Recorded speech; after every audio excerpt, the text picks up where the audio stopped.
This is TJ Jones, the host of the State of the Saints podcast, and I want to let you know that the State of the Saints podcast is brought to you by Manscaped. Over 2 million men worldwide have joined the movement for all their below-the-waist needs. Engineers for the last 18 months have perfected the greatest hair trimmer ever created, the Lawnmower 3.0. The third-generation trimmer features a cutting-edge ceramic blade to reduce grooming accidents thanks to their advanced skin-safe technology pioneered by Manscaped. You can choose the Lawnmower 3.0 as well as other items by going to manscaped.com, and you can also save 20% by using the promo code STATEOFSAINTS. That's manscaped.com. Use the promo code STATEOFSAINTS and save 20% on the Lawnmower 3.0 as well as other Manscaped items. That's manscaped.com.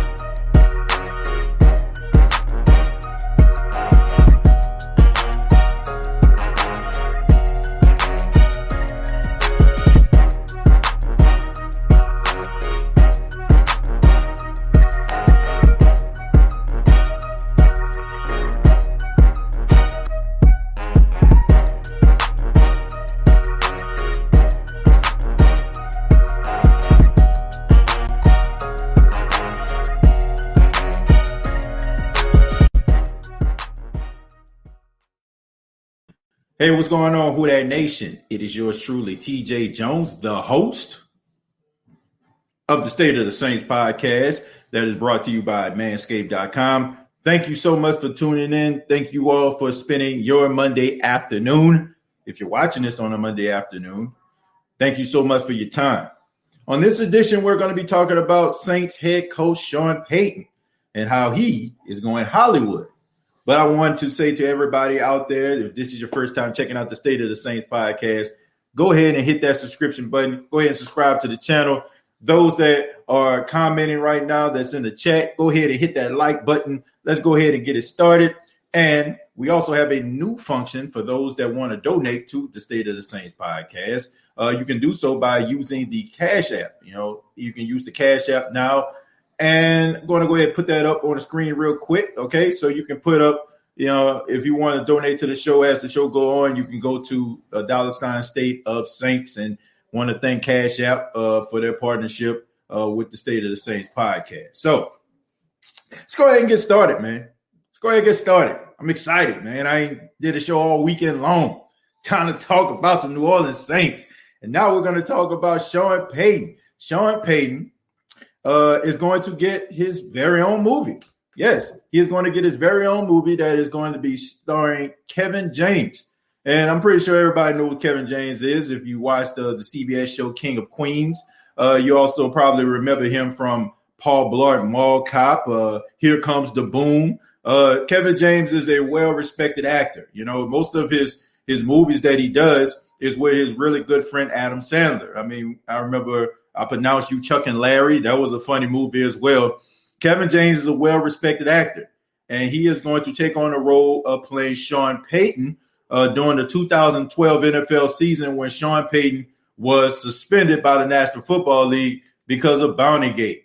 All Saints fans know what Bountygate is. I don't need to explain it to you. For those that are casually watching the show, probably not a Saints fan, probably just enjoy the content. Bountygate happened in 2012 when the New Orleans Saints, head coach Sean Payton, Joe Vitt, Mickey Loomis, Greg Williams were all suspended, I think including Will Smith and Jonathan Vilma. They were suspended because they said that they had a bounty pool that they were giving out to players that intentionally injure NFL players. They would put like bounties on the heads of different NFL players. One in particular was Brett Favre in the NFC Championship game. They felt like, okay, if you hurt a guy, then you get this amount of money. And it wasn't really proven, man. It was a lot of he said, she said, but this was during the time when Roger Goodell was first coming in, and he was trying to impose his will and try to show everybody he's this no nonsense commissioner. I mean, it was basically just a big cluster. You know the word I'm looking for. But all in all, Sean Payton had to be suspended for the entire season, and the move is focusing on him doing things outside of being the head coach of the New Orleans Saints. So it's a pretty big honor, man. Anytime, you have a Hollywood star like Kevin James or any Hollywood star play you in a movie. And, it's interesting to see. I'm definitely going to check it out. Definitely interested to see what Sean Payton did in his spare time. I know he coached his son's flag football team as well as other things, man. So, interested to see what's going on with Sean Payton. I don't think that we can even talk about the 2012 Bounty scandal without, inciting some type of emotion from New Orleans Saints fans, because to this day, we feel like the NFL has this personal vendetta against the New Orleans Saints football team. I mean, there's no doubt about it, man. The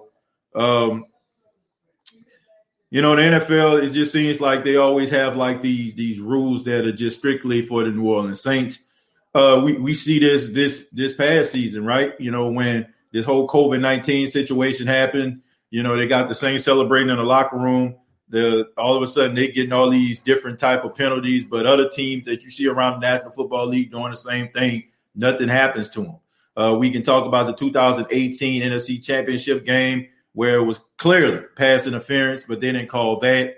It just seems like there's this different set of rules that only apply to when the New Orleans Saints playing. And you have to be kind of hard pressed not to agree. You got to basically just be a fan of another team that is on the receiving end of, the prize at the end. Rather you're a Rams fan, rather you're a Falcon fan, or a fan of the team in the NFC South that don't want to see the Saints actually win anything. So I mean, it happened back in 2012, and now we're still talking about the same things 9 years later. But I'm interested to see what's going to happen when the movie with Sean Payton. I would have thought maybe somebody like Frankie Nunez from Malcolm in the Middle, who looks, incredibly like Sean Payton, would have ended up playing his role. But I'm not mad at the whole. I'm not mad at the whole Kevin James thing. I would think that Kevin James needs to lose a little weight in order for him to play Sean Payton. So I'm pretty sure he's probably going to end up doing that. But it's going to be on Netflix. And I know everybody in Who That Nation pretty much is going to check it out. But, when you get this kind of attention, when you get this kind of press, when you got Hollywood superstars trying to play you in movies, I mean, you get a lot of haters, right? You get some haters. You get some people that want to come along and try to throw salt, try to be salty and be petty. And we all know that the one team that is extremely petty when it comes to the New Orleans Saints are the Atlanta Falcons. The Atlanta Falcons social media page really stops at nothing to try to, quote unquote, troll the New Orleans Saints. And, for this situation, it was no exception. So the Atlanta Falcons on their Twitter page, they decided to put this picture up. As you can see, this is a picture on courtesy of the Atlanta Falcons social media page on Twitter. It has a picture of the marquee or the poster of the movie Paul Blart Mall Cop. If you ever seen that poster, Kevin James is actually riding on a motorized scooter that you'll mostly see in malls. But they replaced his face with Sean Payton's face. And, they put the tweet up there, can't wait. So this is another attempt for the Atlanta Falcons to try to troll the New Orleans Saints. So allow me to do this in kind. And I think that if you're an Atlanta Falcon fan, I think you have to come to grips to this. And I don't care if you like it or not, I'm going to go ahead and say it. The Atlanta Falcons cannot stand on their own without the New Orleans Saints. I'm going to say that again. The Atlanta Falcons cannot stand on their own without the New Orleans Saints. The New Orleans Saints are the reason why the Atlanta Falcons are relevant. If it wasn't for the New Orleans Saints and a great quarterback play of Drew Brees and a great coaching of Sean Payton, nobody would care about the Atlanta Falcons. The Atlanta Falcons are irrelevant if they're not playing the Saints. Nobody checking for the Atlanta Falcons. Nobody cares about the Atlanta Falcons. The Atlanta Falcons mostly get primetime recognition and primetime television games when they're playing the New Orleans Saints. Now, there are chances and opportunities that they play other teams outside the New Orleans Saints, but it only comes when they're playing against a larger-than-life face of the NFL, like a Aaron Rodgers or Patrick Mahomes. The only way that they get recognition, whether it's a Thursday night game, a Thanksgiving game, primetime game, or any kind, they're playing against the New Orleans Saints. And Atlanta Falcons, for some apparent reason, you have fans that come on the State of the Saints podcast and they infiltrate New Orleans Saints groups to try to be petty. But the Atlanta Falcons are nothing. They're absolutely nothing. They're a pathetic franchise. They're a laughingstock. They can talk about the New Orleans Saints losing in the playoffs, but everybody knows that the biggest choke artists in NFL history are the Atlanta Falcons. For 3 straight weeks last season, the Atlanta Falcons lost games in which they were up by double digits. And this is a reoccurring thing. Since the Super Bowl, when they had a 25-point lead versus the New England Patriots, everybody and their mama thought that the Atlanta Falcons were finally going to win their first Super Bowl. Tom Brady and the New England Patriots come back and win it in overtime. And after that, they have been mediocrity. They have been walking, talking mediocrity. You have Atlanta Falcon fans who want to come on Saints fans' pages and talk about this overall record that nobody really cares about. Like, who really sits up there and say that the Pittsburgh Steelers have an overall record better than the Baltimore Ravens, or the Miami Dolphins have a better overall record versus the New England Patriots? Like, nobody cares. Nobody checks for that. You only dig in the crates to try to find that so it can justify you talking about the New Orleans Saints. Well, since we want to talk about stats, let's go ahead and talk about it. Since Sean Payton has come to the New Orleans Saints in 2006, the Saints have beaten the Atlanta Falcons 18 times. The Falcons have beaten the Saints 9. In the last 6 meetings, the New Orleans Saints have beaten the Atlanta Falcons 5 times. All right? They have not beaten the Saints. You know what I'm saying? They only beat the Saints once. Division titles, and they swept the Atlanta Falcons 2 times since that particular situation. The Atlanta Falcons can't tell the New Orleans Saints nothing. They had to go to the New Orleans Saints organization and pilfer a guy who was within the Saints organization. You got the assistant general manager and Terry Fontenot to run your organization. So you're telling us that, oh, y'all better than the Saints, but if you're better than the Saints, why are you using Saints personnel to try to make your team better? Somebody please explain that to me. Why are you going out here getting defensive tackles like Tyler Davidson, who used to play for the Saints? Why are you trying to go out here and get personnel from the New Orleans Saints to try to make your team better if you're just so much better than the New Orleans Saints? The Atlanta Falcons are nothing compared to the New Orleans Saints. The New Orleans Saints, they basically make the division. You can say that Tom Brady has come along and now he brought credibility to the Tampa Bay Buccaneers. But before Tom Brady even got here, everybody knows who was the class of the NFC South, and it damn sure wasn't the Atlanta Falcons. So that's not anything that an Atlanta Falcon fan can tell me. Anytime they want to feel relevant, they want to put something up about the New Orleans Saints because they know that's the only way that they're going to bring traffic to their page. You have Atlanta Falcon fans that's not even following their Twitter page. It is an embarrassment that you have to go through these links in order for you to even have a little ounce of credibility. Why don't you focus on trying to turn your team around? Why don't you focus on actually trying to beat the Saints? And that so-called overall record that y'all talking about, if the Saints win 3 of the next 4 meetings, that is going to be completely irrelevant. So y'all won't even have that leg to stand on. You need to focus on winning championships, making the playoffs.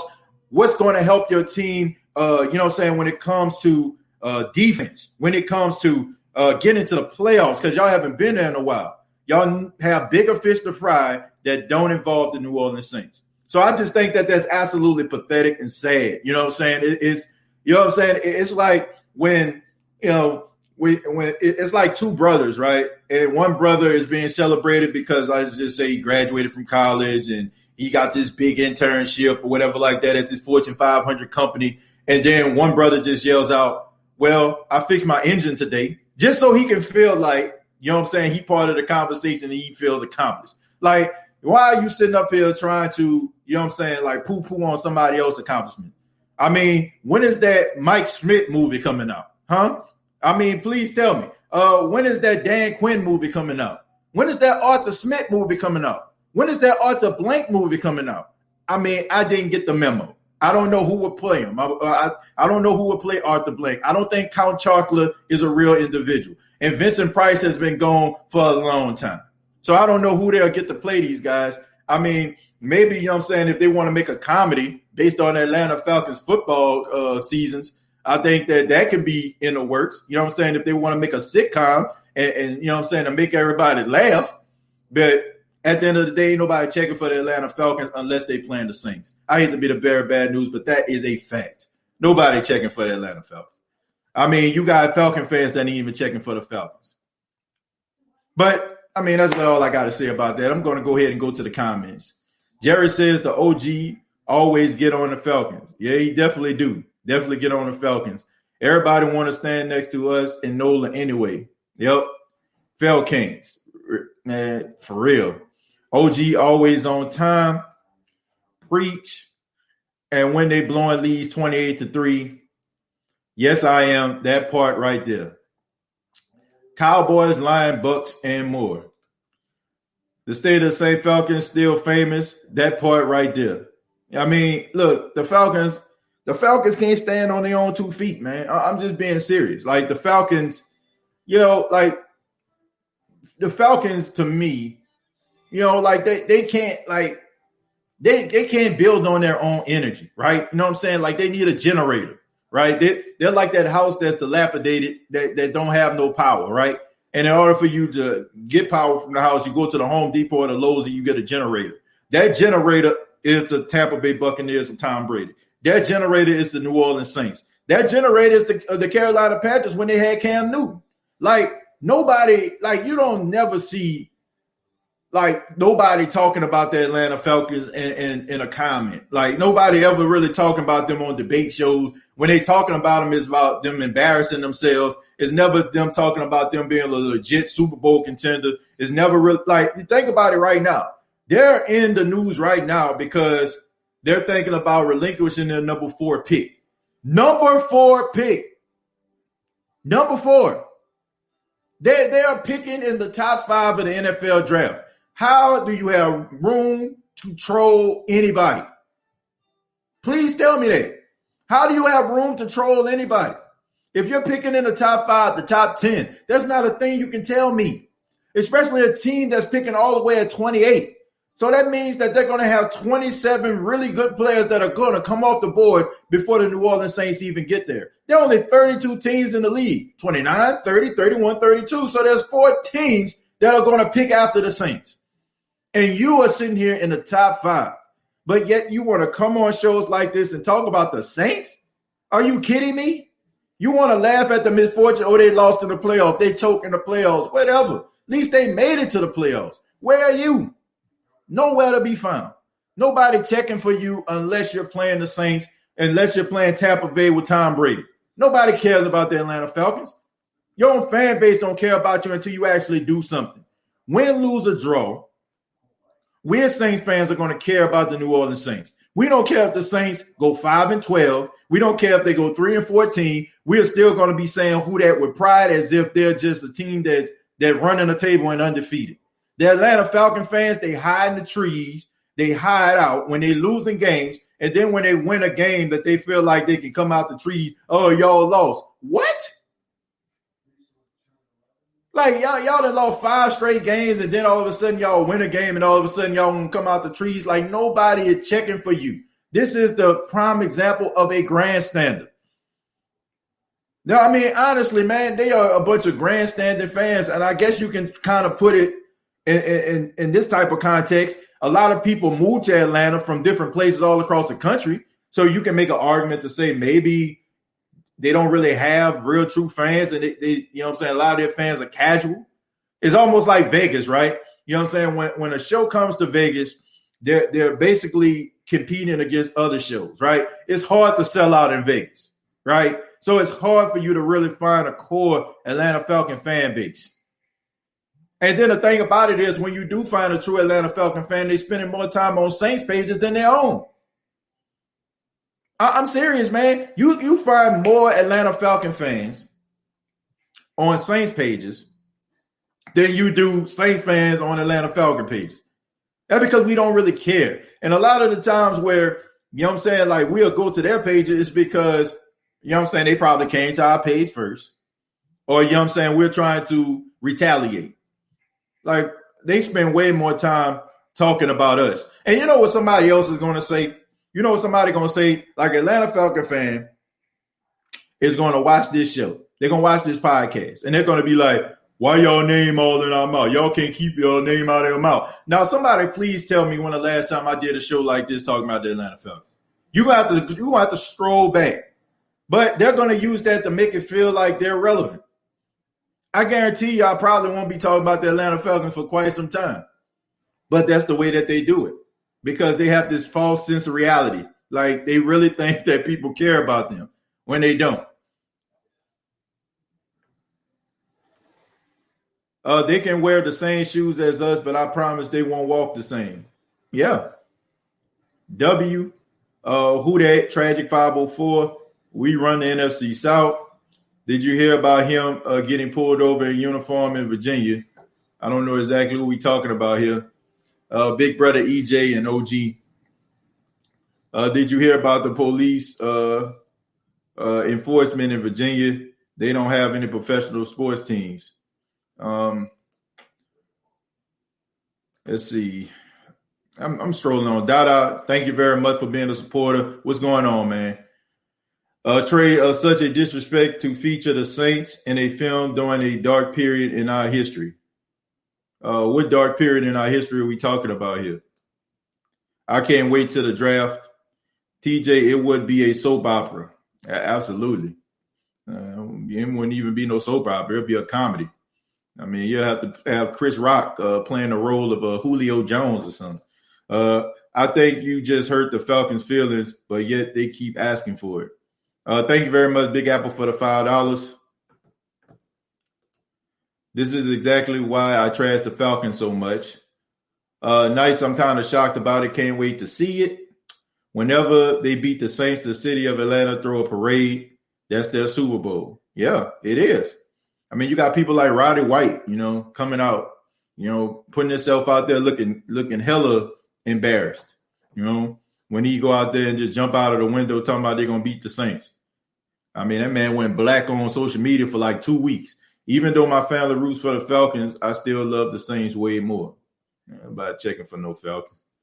Netflix is producing a movie about Sean Payton year off of football due to Bonnegate and him coaching his son that year. Also, Chokelanda sucks as usual. Yeah, I mean, we kind of broke that down, Gigatis, about that. And as far as like some of these comments that I'm seeing about going on with the stuff in the world, man, look, it's not that I don't care about what's going on in the world, man. I'm just tired of talking about this stuff. You know what I'm saying? I'm serious. Like, I'm just tired of talking about this stuff. Like, we sit around here and we talk about these things and it seems like nothing is really done about them. I don't want to talk about this stuff, man. Like, seriously, I had a great weekend. I'm here to talk about the New Orleans Saints. I mean, look, it's I don't want to say it's pointless to talk about it, but in ways that it is.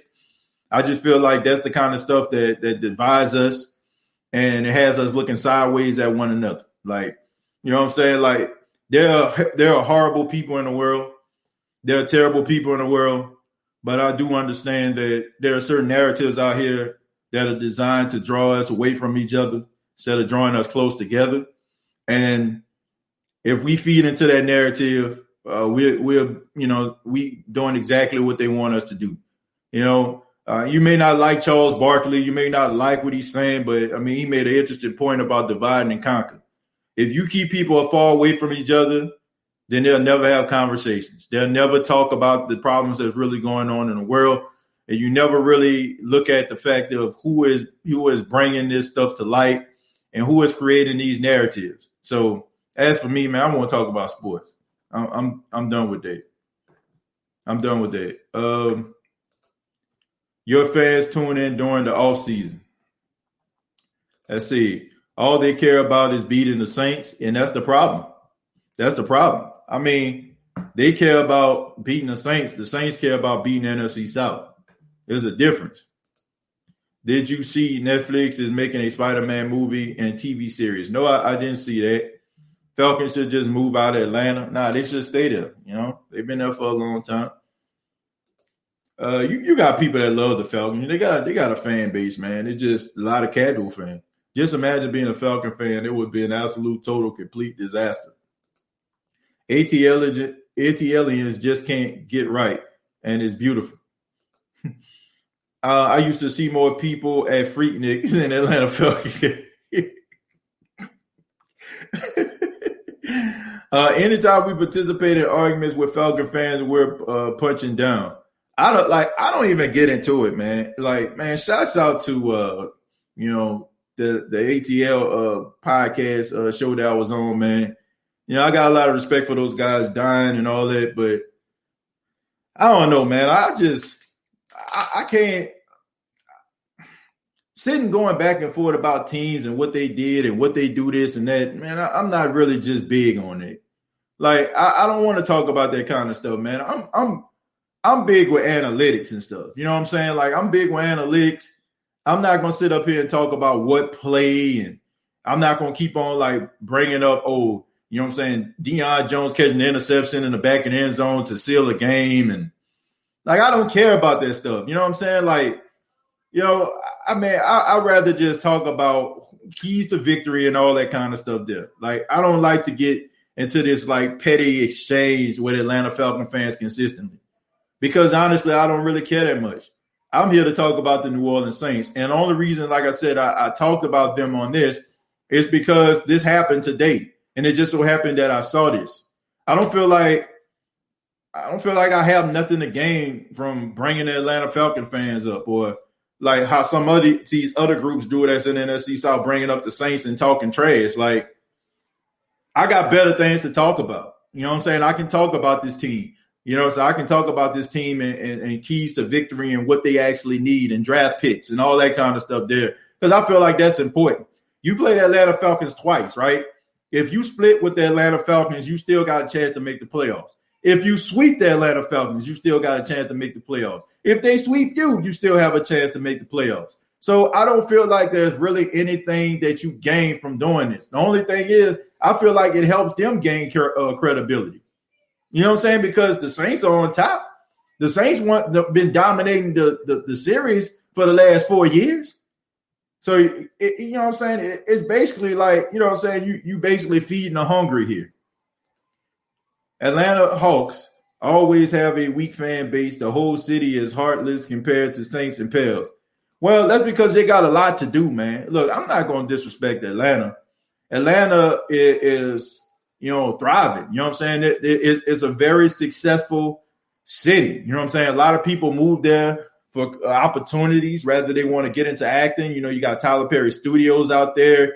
You got a lot of combination of black and white, entrepreneurs, very successful individuals out there. So, I mean, there's a lot of opportunity out there, not to mention its historic significance. You know, Martin Luther King Jr. being born and raised there, the historical Auburn Avenue. You know what I'm saying? But I'm not going to disrespect Atlanta like that. You know what I'm saying? Like, as a city, I got a lot of respect for the city and the opportunities it gives to people from all walks of life. But with that, you have a combination of individuals coming into your city. It's almost like Texas. You know what I'm saying? Like how Texas is. Like, people graduate from college all across the country. They move to Texas because there's great opportunities. I mean, and it's a great place to live. I lived in Texas for 5 years. I mean, you got Louisville, you got Frisco. Even if you don't want to stay inside of Dallas, you got Denton, you got Carrollton. You know what I'm saying? You got all these different places that you can move to in order for you to, start a life, start a family. So in that regard, I got a lot of respect for Atlanta. But when it comes to their football team, I feel like there's a lot of casual fans, a lot of fans that I don't feel like live by and die by the red and black attack, or whatever the heck they call themselves, rising up. I only feel like they rise up when it's convenient. When you look at Saints fans, what made Buddy D, the legendary Buddy D, so successful? What what made the great Frank Davis on WWL radio so successful, what made Jim Henderson so successful was the ride that they took us on and the emotion they were able to bring out of us. You know what I'm saying? Like all of those years of losing, all of these years of heartbreak and pain, but we still came back for more, despite the fact that the team really gave us very little to cheer from. Even from the whole paper bag thing, we embraced that. You know what I'm saying? We put the bags on, but we went to the games, right? That's what people don't understand. They're like, oh, they put bags on their head. But you didn't have bags on your head to stay at home. You still invested your money and you went to the Saints game. You had a bag on, but you were there. Atlanta Falcon fans, they just don't show up. And then when they start winning, then they want to grandstand, and then they want to infiltrate groups and act as if they've been there since day one. But the energy was different. The energy is different. That's what I'm saying. I just want people to keep the same energy. If your team is down and you haven't been cheering, at least be real with yourself. I don't have to go and investigate you. I don't need to go on your social media page to see how long you've been rooting for the team, or is this newfound love just started around the time when they made a championship run. I shouldn't need to. You should know that, and you should be real with yourself.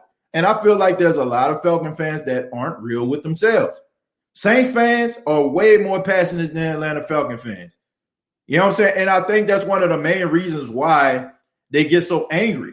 Because when we fail, we're still back the next day looking and having the same type of championship aspirations as we did last season. Even the Saints losing Drew Brees, we still feel like the Saints can be a championship contender with Jameis Winston. That's optimism. You know what I'm saying? They're still holding on and afraid of losing Matt Ryan. But you know what I'm saying? They feel like even though some people may feel like the team may fall without Drew Brees, they still feel like the Saints can make the playoffs. They still feel like the Saints can put a team together to win a championship. I don't feel like the Falcons can do the same thing. I don't feel like I feel like there's a lot of conditional love in the Atlanta Falcon fan base. Very conditional. I don't feel like that's the same type of, we don't have, you have some people that are conditional lovers of the Saints, but for the most part, I don't see that. They hate us because they ain't us. Who that? Congratulations, Ramsey. What happened, Ramsey? I mean, I didn't see it. Let me go back up. Let's see. By the way, the game of the week go to Outrider Ghost and Tsunami and the Death Stranded. Okay, I'll check it out, man. Y'all check it out. Ramsey giving us the game of the week. The Falcons are a damn good JV team, though. Look, I don't even want to call them a JV team. They have talent on the team. Like, that's what makes it so funny, right? It's funny because they're good. They have like all the pieces in place, but they just can't put it together. They can't be successful. They can't seem to get out of their own way.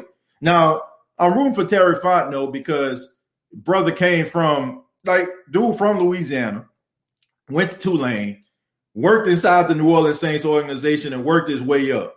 I got a lot of respect for him. So in that regard, I'm rooting for him, right?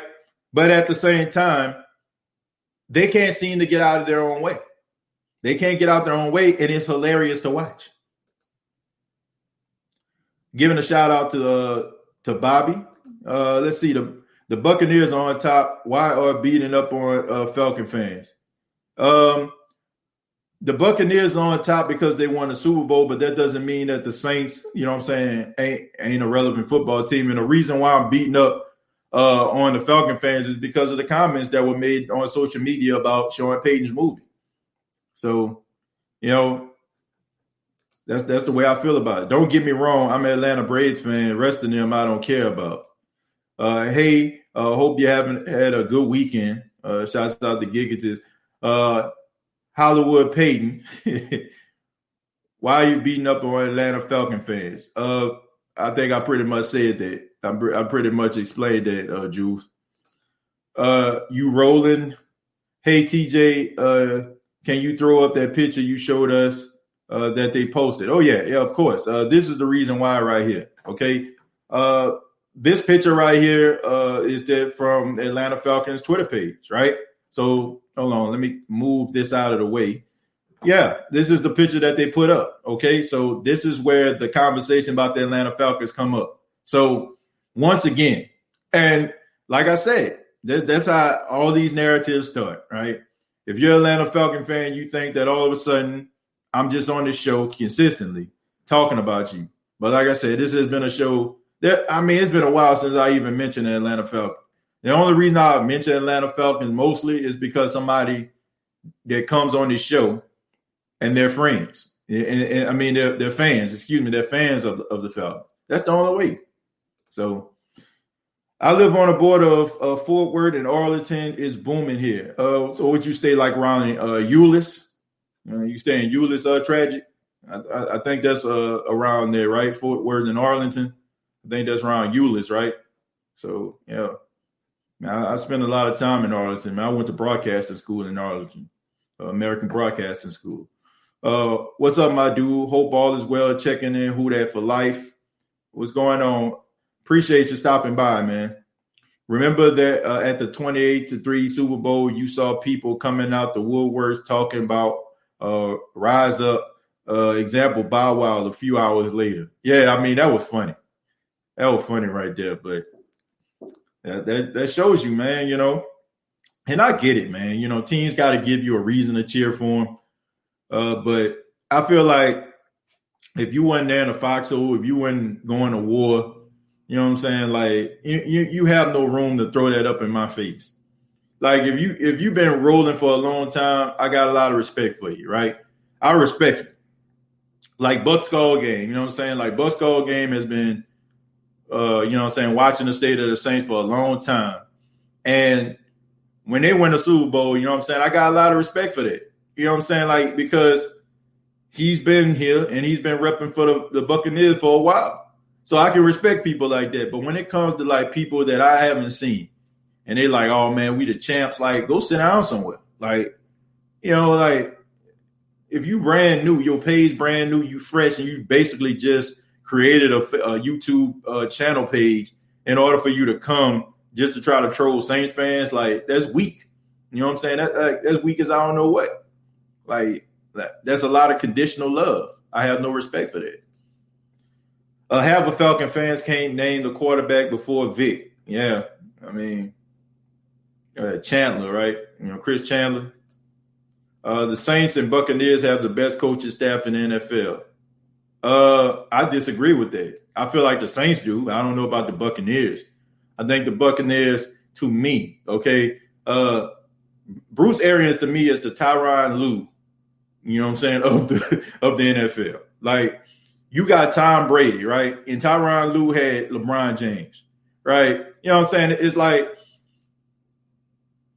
Bruce Arians' way of coaching did not lead the Tampa Bay Buccaneers to the Super Bowl. It wasn't until he humbled himself and turned his offense into what Tom Brady did best, a New England-based offense, is when the Tampa Bay Buccaneers start to win.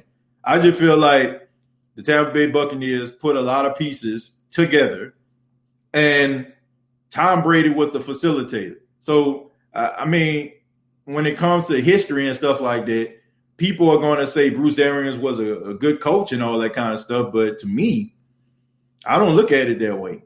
I don't consider Bruce Arians. I like him, like solid guy. Like I would want to play for him, but I don't think he's one of the best coaches in the league. And I definitely don't think that the Tampa Bay Buccaneers are the best coaching staff in the league.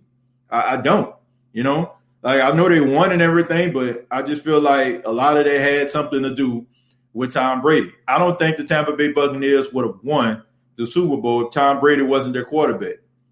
Like, I seen like Sean Payton win, you know what I'm saying, without Drew Brees. You know what I'm saying? I've seen Mike Tomlin win games without Big Ben Roethlisberger. Like, I've seen John Harbaugh, you know what I'm saying, win games without Lamar Jackson and mediocre quarterbacks like Flacco. You know what I'm saying? I've seen Kyle Shanahan win games, you know what I'm saying, with mediocre quarterback player Jimmy Garoppolo and you know what I'm saying, and Mullins and all them other cats, you know what I'm saying, that play for the team. Like, I've seen this. So I can't say that Bruce Arians is one of the best coaches in the league and he doesn't have one of the best staffs. I don't believe that. I mean, I don't feel like I'm hating when I say that. I don't. Like, I just feel like when you look around the league, I feel like what makes you a great coach is you win, you know what I'm saying, in spite of your circumstance. Like, we know Sean Payton can win without Drew Brees because we saw it. We know Kyle Shanahan can win without Jimmy Garoppolo because we saw it. We know that Mike Tomlin can win without Big Ben Roethlisberger because we saw it. We know John Harbaugh can win without Lamar Jackson because we saw it. You know what I'm saying? Like, we even with Bill Belichick, we seen Bill Belichick win games without Tom Brady. What they didn't, you know what I'm saying, make the playoffs this past year. But we see Jimmy Garoppolo, you know what I'm saying? We seen him win, you know what I'm saying, games with Jimmy G. You know what I'm saying? Like, we seen all these different guys, you know what I'm saying, that we seen him win games with. So, to me, I mean, that what makes you great. You know, not great circumstance. Like, anybody can win a bunch of games with Ben Roethlisberger as their quarterback. Anybody can win a bunch of games when Andrew Luck is their quarterback and Peyton Manning is their quarterback, right? To me, they are going to be great no matter who their coach is. They're going to be great. I did in college football games were played on Saturday. Hey, TJ, love seeing a movie about involving the Saints. Who that? Yeah. I think the last Saints movie they had was that movie called The Saintly Switch with Vivica Fox and David Allen Greer. When they end up switching bodies because they went to this voodoo lady or whatever like that, and they switched bodies, and David Allen Greer went into the body of Vivica Fox and vice versa, and he had to teach her how to play football because he ended up being a quarterback of the Saints. It's the last movie I can remember, The Saintly Switch. It was a Disney movie. Move on. Chosen says, what's good, everybody? Who that? Buck fans are really ticking me off. I'm not really mad at them, man. I understand they're happy. They won the Super Bowl. You know, they won a Super Bowl. Bucks are still a poverty organization. Well, they prosperous right now, and I can't even hate on that. So they got a reason to chill. You know what I'm saying? They got a reason to be happy. But I just feel like I just don't want to hear from people that just casually came on board. They just hopped on the train because they seen it moving fast. Having a good Monday. Hope the same for you. I was giving a shout out to Ghostface. Todd Bowles does deserve credit, though. Yeah, Todd Bowles is a good coordinator. Not so much a good head coach. You know, I haven't seen it. I mean, but I will say for the Jets, I mean, that's a train wreck. That's a train wreck organization. So to me, you know, I would like to see him get opportunities somewhere else as like a great organization. You know what I'm saying? Like an organization that they give you the opportunities to succeed. I just feel like Todd Bowles going to the Jets, I haven't really seen a lot of people be successful with the Jets. Like I haven't seen it. And I'm sorry about this, folks. I'm trying to actually pull up something that I'm supposed to read for Manscaped. But Manscaped.com is the official sponsor of the State of the Saints podcast. And we all know that it's springtime and the flowers are blooming. And it's time for you to start trimming, all right? We know that Manscaped is the number one leader in all of male grooming needs. And if you go to manscaped.com, use the promo code State of Saints, you will save 20% on your purchase, okay? You can just use the promo code State of Saints, that's all one word, and you will save 20% on your purchase. And also there's free international shipping. So check out manscaped.com for all your male grooming needs. And 2 million men worldwide have chosen manscaped.com. So be one of those 2 million. Check out manscaped.com. They have some great products. I recommend the Lawnmower 3.0. It's very, very good. You know what I'm saying? And I mean, it's a really good product, man. So check them out. Manscaped.com, the official sponsor of the State of the Saints podcast. And once again, thank you to Cash App for the month of April, working with Cash App. If you want to donate to the State of the Saints podcast, you can use this code here, the profile code of $ State of Saints. So if you're not on YouTube, you don't want to donate on YouTube, don't want to donate on Facebook, you can use Cash App in order to do it. And thank you to Cash App. Now back to the comments. Let's go with Jerry says, don't get me started with the yucks, please. Ty Bull deserves some credit. TJ disrespecting Ty Lue. I'm not disrespecting Ty Lue. It's just a fact. You know what I'm saying? Like Ty Lue, you know what I'm saying, winning a championship with the Cleveland Cavaliers had a lot to do with LeBron James. I mean, I'm sorry, but, you know, sometimes like when you coaching really good players, you know, people just get this false sense of reality. You know, like one coach I feel like that kind of rose above that to me is Eric Spoelstra. Eric Spoelstra is a guy that rose above that because he had the big three. He had Wade and Bosh and LeBron, right? And everybody was talking about Eric Spoelstra, talking about, you know, is he a good coach or whatever. Eric Spoelstra always had the Heat going to the playoffs. They went in the NBA Finals last year. So Eric Spoelstra, to me, is a good coach. Being a good coach to me is when you prove to everybody that you can win in spite of, you know what I'm saying, what's around you. To me, Tyronn Lue hasn't proved that. He just proved that he's in the right place at the right time. Ghostface, thank you very much for the $10. Said Falcons get cooked and roasted so much they sell Falcon helper in Atlanta grocery stores. Yeah, I mean, their defense is very suspect, okay? Very eyebrow-raising, if you will. You know, like very eyebrow-raising. Thank you to Ghostface Griller, who is also a supporter of the State of the Saints podcast. You can become a supporter of the State of the Saints podcast. Go to Facebook.com, hit the support button, and you can become a monthly supporter of the State of the Saints podcast. And also on YouTube, you can become a supporter as well. Should have a link in the description because for that as well. Now that you explained it, the Saints are the best coaching staff. The Saints are the best coaching staff in the NFC South. I don't care what anybody says. Sean Payton has the best coaching staff. I don't feel like, you know, like they got some really good coaching staffs in the league, but the Saints are, to me, in the top three. I mean, if you want to find three other teams, fine, but they definitely top five. I think that when you're critiquing or evaluating who is the best coaching staff, you got to look at the coach. You got to look at the circumstance. You got to look at who on the team. You got to look at the adversity. You know, like you got to look at all these different things. You know, that's to me is how, you know, you evaluate who has the best coaching staff. It's not to me about just winning a whole bunch of games, you know, because, you know, anybody, you know what I'm saying, if you have a great quarterback, you're going to win some football games. I don't care if your defense sucks. I don't care if your offense, you know what I'm saying, like your offense kind of suspect. But if you have a good quarterback and you got like a good guy on defense that can like rally the troops, you're going to win football games because you have that talent around you. But what happens when you have limited talent or you have to like make the best out of a certain situation? You know what I'm saying? Like that's when I feel like that elevates you, you know, like are you a trendsetter? You know what I'm saying? Can you win in spite of? When your back is against the wall, can you overcome adversity? That's the recipe for success when it comes to coaching, in my opinion. Let's go. I am mainly talking about Ty Bowles. Yeah, Ty Bowles is a good coach. Byron Leftwich, he's getting there, you know. But, I mean, it does help when you have Tom Brady as your quarterback. Hey, TJ, love seeing the movement involving the Saints.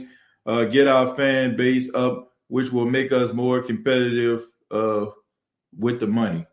Well, I don't know about that, but it is interesting to see Sean Payton in a movie, you know what I'm saying, a New Orleans Saints head coach, you know. And I think it's an honor, you know what I'm saying. Anytime that people feel like your story is worth, you know, exploring or turning into a movie, you know, it's pretty, you know what I'm saying, it's pretty commendable.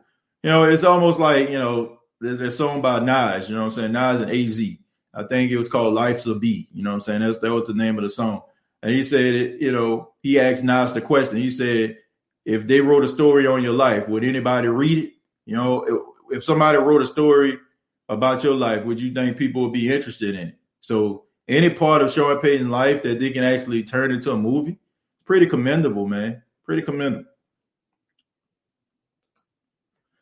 TJ, Atlanta Falcons paid them refs in the Rams game so Saints wouldn't play Super Bowl in their stadium. I don't know about all that. I don't know about it at all, but I do know that the Saints got robbed in that game. Ghostface giving a shout out to Jerry and Gigatis. John Kelly, welcome to the family. Shouts out to John Kelly, new subscriber to the channel. Jay, what's going on? Drew says, what up, Who That Nation, coming from San Antonio, Texas. Man, shouts out to you out there in San Antonio. Giving a shout out to Be Kind. We're going to stroll down a little bit. Gary, man, what's going on, man? My former classmate, Gary Taylor, man. What's going on, Gary? Shouts out to Charles J. Cole Middle School. I give credit to the black coaches on the Tampa Bay squad more than Arians. Yeah, I mean, look, he had a good coaching staff. I'm not going to lie about that. I'm not going to disrespect BA and say that he didn't have a really good coaching staff. I'm not going to disrespect him like that. But I just think that I don't think they're one of the best coaching staffs. Deion Sanders coaching on Saturdays. Well, if are we asking this, or is this like a statement? I watched the Jackson State game on Saturday. Wasn't really impressed. You know what I'm saying? I mean, they did put up about 40 points. But that dude Akil Glass is a beast, okay? I don't know if y'all know what this dude is. I don't know if y'all watched the game. But Akil Glass, that man put up 7 touchdowns. And I hope that the New Orleans Saints organization was watching that, because that dude going to play on Sundays, man. The poise, the reading of his progressions, him throwing these passes, man. I mean, he's very raw. I feel like in the right system, he can turn into a really good quarterback. He has a really good arm. My goodness, you know what I'm saying? I left that game more interested in Akil Glass than I did about Jackson State. And, man, anybody know me, y'all know I graduated from there. So, the thing is with Jackson State, Deion Sanders, to me, I'm just going to say this, man. Deion Sanders, to me, isn't really interested in this season.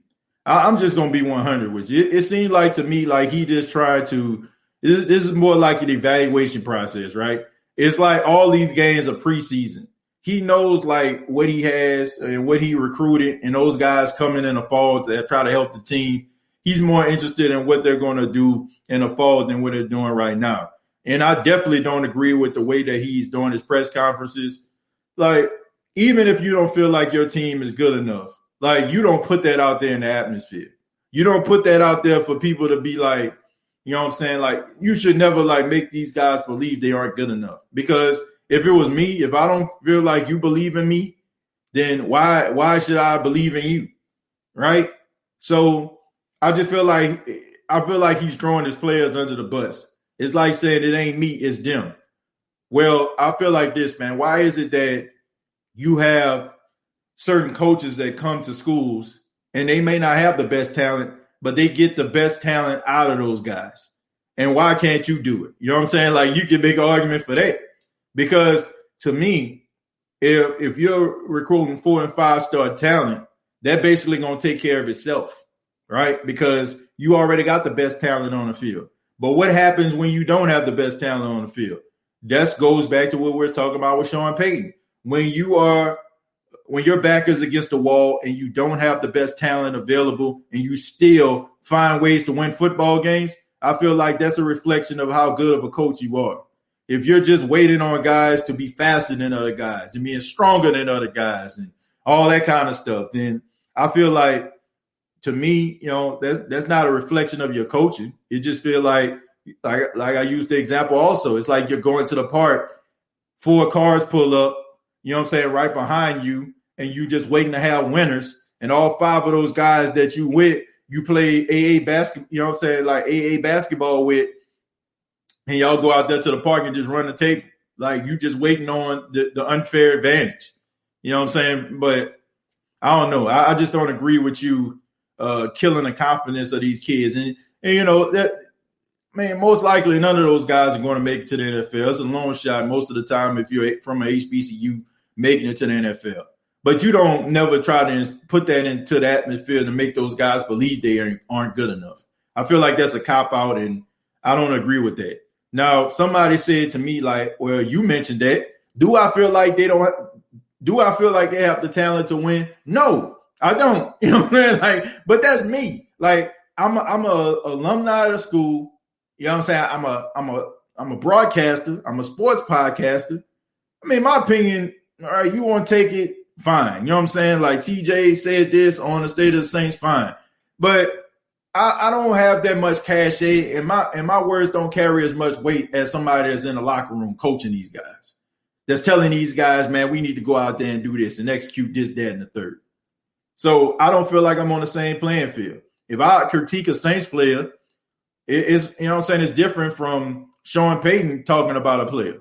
To me, because Sean Payton has to go into that locker room and talk to those players and put those guys in positions to win, not me. You know, it's a whole different ball game. What up, TJ? Hope you and your family are safe and continue to be blessed. Zordy, appreciate that. Eugene says, man, those accents and that acting on a saintly switch were atrocious. Yeah, terrible. When the borders open up, going to take a vacay to NOLA. Hopefully you can show me the best beignets. Well, Brandon, actually, I don't stay in New Orleans anymore. I stay in Myrtle Beach. But, I mean, I can recommend some spots. You know, I can recommend some spots, you know, that when I do go home, I definitely visit. I hope Burrow survives another season with the Bengals. I think they'll get better. I think the offensive line play is going to be better. TJ, are you familiar with Number One, the Saints movie starring Charlton Heston as a washed quarterback?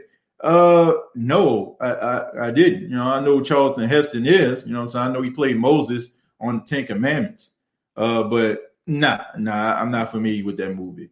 Who would want to play in New York? Bill Belichick didn't even want to coach there. Yeah, I think he was a coach for like one day for the Jets, and then he realized that that was a train wreck. Gigaton said Manscaped when you want to be smooth. Exactly. Manscaped.com, man. Check them out. Trim your hedges, fellas. They absolutely, man. You definitely got to do that. Got to groom yourself, fellas. I have no hate for the Bucs fans. They actually treated us nice and was thankful we were in town 2012 because it meant their game would be on TV because that was the only game selling out. Yeah, man, look. Like, I ain't got no problem with the Buccaneers. I don't have a problem with it. Gary says added a game will help or hurt the top tier teams. I think it'll help them. You know what I'm saying? Like, definitely help teams that are on the bubble. You know, help them to be able to get into the playoffs. I mean, especially like you got that 7 spot now. I'm not as concerned about the playoffs. You know, now that you got that 7 spot. Team can come in and you never know what's going to happen. You know, you never know what's going to happen. So, you know, I don't have no problem with the 17th game. I don't. Basketball, what's happening? Man, I'm not really a big fan of basketball. I know Zion Williamson balling out. I mean, with his high percentage of field goal percentage, but man, the Pelicans, they can't guard the 3 to save their life, you know. But I don't know what it is, man. I think they get better defensively. I think they'll be able to be like really good down the stretch. Zion really coming into his own as a player, but they got to get better defensively before they think about going anywhere. Too inconsistent. They're so inconsistent. They'll go out there and they'll play really well. You know, and then like late in the game, they just fall apart. But I just think that they need to learn how to guard the 3. It's like they don't have an interest of guarding it at all. Bucks suffered for many, many years until Brady. Yeah. I mean, we can make the argument that the Saints suffered many, many years before Brady. So kind of the same thing. What owl is the Dirty Bird helper? I'm not sure, you know. Probably every Sunday when they play the Saints, you know. Or Thursday. Shout out to Kamara holding on to his signing bonus, not spending any of it. Man, it takes care of his future. Yeah, man. Shouts out to Alvin Kamara, you know, being smart with his money. he understands that, these guys don't play forever. They understand that, they go out to have a life outside of football. So shouts out to him not spending his signing bonus money and being smart about it. I mean, we heard stories about people like Marshawn Lynch doing the same thing.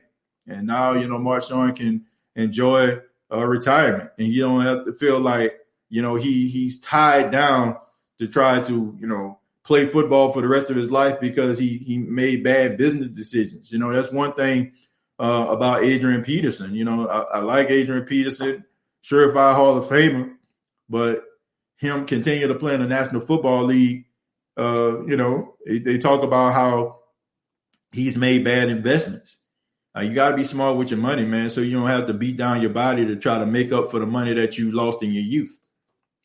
The State of the Saints. Hey, TJ, check out the model Vanessa Purr from Germany. She's a New Orleans Saints fan. She did 2 videos in Saints gear, one in 2019 and one in 2020. Okay, I'll check her out. I'll check her out, man. Shouts out to her. Tamara said, did you watch WrestleMania? Definitely watch WrestleMania.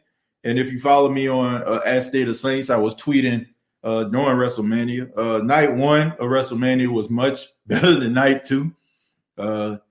I definitely was excited of the match with Bianca Belair and Sasha Banks. I feel like that was one of the best matches. Bobby Lashley and Drew McIntyre was a really good match to open up. The second night was just god awful. I mean, I don't know what they was thinking. I mean, you put this big, huge storyline together about Red Orton and the Fiend Bray Wyatt. You put this big old storyline together, and then all of a sudden, like, only for the Fiend to lose. So let me get this straight. Okay, this man get burned alive. You know what I'm saying? Randy Orton burns this man's house on fire. You know what I'm saying? This is like, I understand wrestling ain't real, but I'm just talking about from a storyline standpoint. So he burns down his house. He actually burns this guy alive. He regenerates himself to come back only to lose at WrestleMania again. So you can burn down a guy's house. You can burn him up. And then you can still beat him. I mean, you know what I'm saying? He ain't never going to beat you. So that was just absolutely pathetic. And, just some bad, terrible decisions on the second night. But I enjoyed, like, the matches on the first night. I think it was much better. I like the fact how they broke WrestleMania up into 2 nights, because being a person that actually been in a crowd at WrestleMania, sitting in a crowd for 6 hours, like not leaving till about 1 o'clock in the morning, man, that ain't cool. So I like the fact that they broke it up into 2 nights, and I hope they continue to do that. But I enjoy WrestleMania. Always enjoy that, man. It's the Super Bowl of wrestling. Super Bowl of wrestling. I'm scrolled down a little bit. My cell phone is going dead. Thanks for the show, TJ. Jules, I appreciate it for stopping by, man. John Kelly said, there is something about you that makes me laugh when you defend the Saints, especially when trashing the Falcons. Who that? Well, I'm glad you enjoy the show. I'm glad you enjoy it. Late but here. I see you rocking a Manscaped t-shirt. Yeah, man, gotta rock the sponsor, man. Gotta show love to the sponsor of the show. You didn't know how beautiful Spider-Man Morales is on the PS5. I am so happy that I got this a few days ago on the 8, and I am so lucky. Yeah, man, if you got a PS5, man, you're lucky. You're in a very rare number right there. Bianca Belair versus Sasha Banks was epic. Yeah, that was a great match. That was a great match, man. And it, it's a testament to both women. People, that watch wrestling need to understand, like, when a match is bad, it's because of the chemistry. Like when you have one person that is willing to give to another person, like you can tell Sasha Banks took it upon herself, because, we know the matches are predetermined, right? We know Vince McMahon or whoever in charge goes to them and says, you're going to lose this match via pinfall from this finisher. Like, we know, right? So, like when you go into the ring, you're going to lose, and your primary objective is to make the other person look good in victory, like Sasha Banks did. There really were no losers in that match, okay? Sasha Banks really did everything that she can to make Bianca Belair look good. She showed, like, her, a test, like a feats of strength, like basically, like pressing her above her head, walking upstairs and throwing her back into the ring. Some of those different moves that Bianca Belair did and Sasha was willing to allow her to do. Really like showed like a different side of Bianca Belair that a lot of people probably didn't know if they weren't watching her on NXT. And Sasha Banks at the same time, man, what she was doing called selling, you know what I'm saying, making it look as if, you know what I'm saying, the moves that Bianca was doing on her were believable was a testament to how good both women were. So that was a great match. You know, we talk about some of the greatest matches of all time, like the Steamboats and the Macho Man matches and the Shawn Michaels, Razor Ramon ladder match. We talk about these matches, but I don't think people understand like what makes a great match is two guys willing to give and receive. Jared says, love the Manscaped t-shirt, TJ. I appreciate that, man. Appreciate it. Home team. Well, at least that's what it is for now while it's being made. Yeah, I'm pretty sure that's what it's going to be called. They had to put all the, you know, they had to put the money behind it, get the copyrights for the name and all that. So yeah, that probably was most likely going to be named. Bianca Belair with the long hair and whip Sasha in the stomach changed the game in that match. Yeah, and also it told a story, man. Like if you looked at it, like throughout the entire match, Sasha Banks was like grabbing Bianca Belair's like hair. And for those that don't watch wrestling, Bianca Belair, she's a wrestler and she wears like this big old long braid and like it comes all the way down to like her leg or whatever. So throughout the match, Sasha Banks was like pulling her hair, like even like to put the submission hold on her, like, you know what I'm saying, outside of the ring. So the whole narrative was like her pulling her hair in order for her to get the advantage. And finally, Bianca was like, man, just give me my hair. Like, I'm tired of you doing this, and just whipped her across the chest and put this huge welt on the side of a stomach, man, which was, man, that was intense right there. And people think that, you know what I'm saying, it was, you know, it wasn't real, like, you know, the loud noise, but you have people that were in the crowd from all different angles, man. It shows like, you know, Bianca Belair indeed whipped her across the stomach with her hair, man. That was intense. My very first Saints game I went to was 1996 versus Chicago Bears. It was a preseason game. Yeah, man. Well, that was during time Mario Bates was there, huh? In the Superdome or in general. Interesting. In the Superdome. Let's see. Also, I like the Brian Reigns Edge match. Yeah, Daniel Bryan carried that match to me. That was a great match. Haven't seen one of those in a long time. My grandson had the same thrill that I had watching as a kid. He's 5 and a big Sasha Banks fan. I loved it. Yeah, that was a great match, man. You know, I thought it was a really solid match. And like I said, I feel like Daniel Bryan carried that match. I think it was a good move, like putting him in the match because they probably wanted to protect Edge. You know, Edge is like, if he's not 50, he's close to 50. And, you know, and a lot of people are saying that's Daniel Bryan's last WrestleMania because he's thinking about retiring. At least 54. Let's see. Remember when Bianca used her long hair to Reginald? Yeah. I mean, she usually do that. She used to do that when she was in NXT quite a bit. First game was a 1981 preseason game versus the old Baltimore Colts. Fell in love with the team and zone from that date. My first Saints game was actually the playoff game when they played the Rams. When they won their very first playoff game. I think I was like 13 at the time. That was my very first game. Bloodstone, yep. Keep going, honey. So, look, but all in all, man, it's good to know that Sean Payton is going to be, you know, featured in a movie. You know what I'm saying? Like, based on, like, what he was going through. I'm interested to see it, man. I know a lot of people are interested to see it as well. Going to be interested to see how Kevin James is going to play Sean Payton.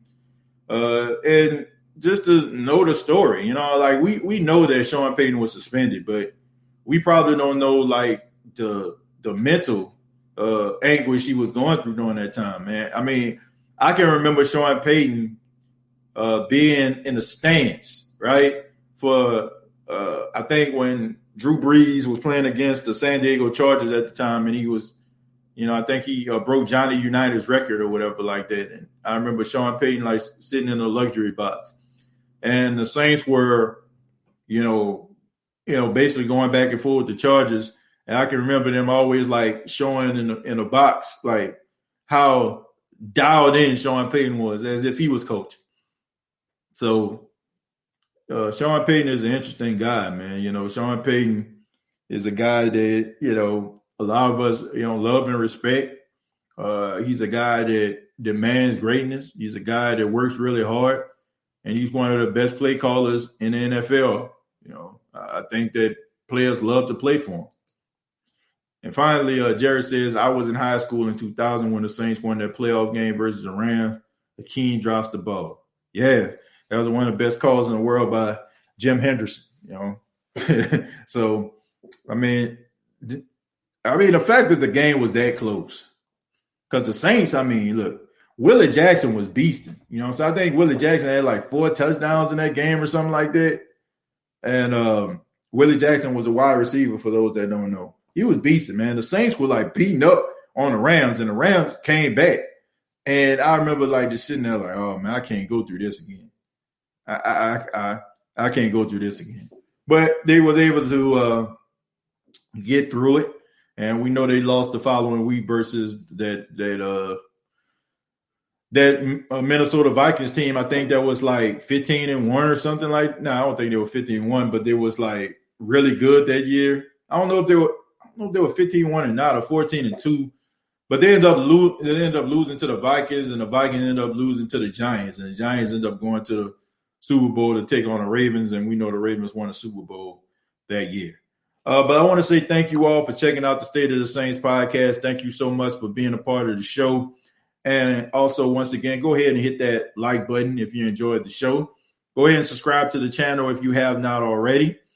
Check out the State of the Saints podcast on Facebook, facebook.com. Search the State of the Saints podcast. Become a supporter of the State of the Saints podcast. I would really appreciate that. And previous episodes available on iTunes, Spotify, iHeartRadio, and Anchor FM.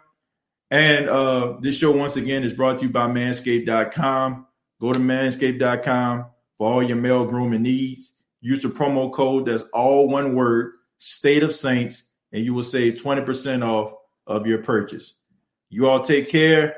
Have a great morning, noon, night, whenever you're watching this podcast. Like always, all I got to say is, who dat?